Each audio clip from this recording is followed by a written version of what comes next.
Well, for reaction to this story, joining us now is journalist and founder of Australian news organisation Six News.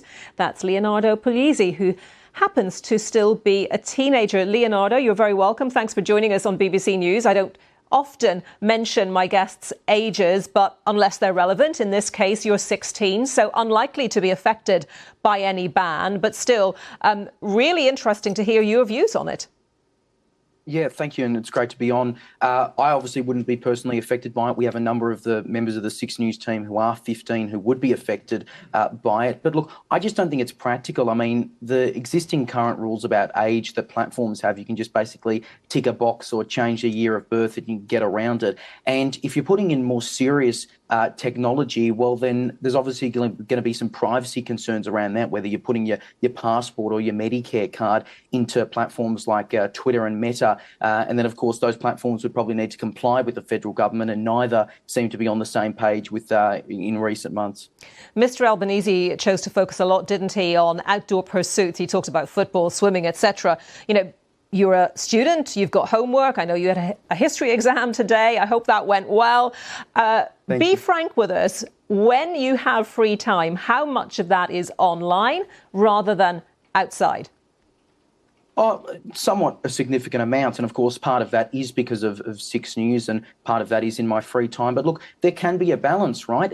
Like my brother, for instance, he would be affected by this ban. He's a younger teenager, but he plays on a footy team, but also he uses TikTok and Instagram to share photos of planes. He does plane spotting, and he's met with other people his age as part of that community. That's something he's able to do online while also going outside. You can have both. It's not a one or the other situation. Here at the BBC, we reported recently on how algorithms were showing violent content, especially to young men, teenagers. Do you think the government is going after the wrong people or the wrong organisations here? Should it be focusing more on the social media companies themselves? I think absolutely, yeah. And look, that content, unless there's another proposal, and as you mentioned in the intro, right, we don't have all the details yet, but that content would still exist, and a 15-year-old or a 17-year-old, whatever the age they choose to be allowed to be on it, they will still be able to see that content, and they might react, for lack of a better word, worse than some 14 or 15-year-old might. It's all about the individuals and individual parents and individual kids, where education is important, where other tools are important, but a blanket ban just, I guess, doesn't account for all the nuances, as I mentioned before. Are there any positives from this debate, this dialogue?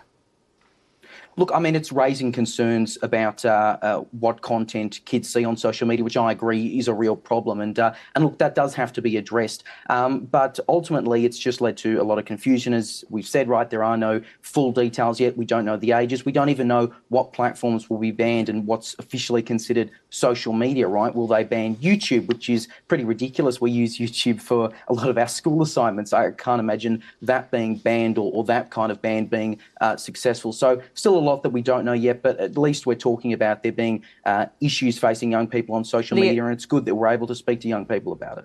Leonardo, thank you very much for talking to me today. Leonardo Puglisi.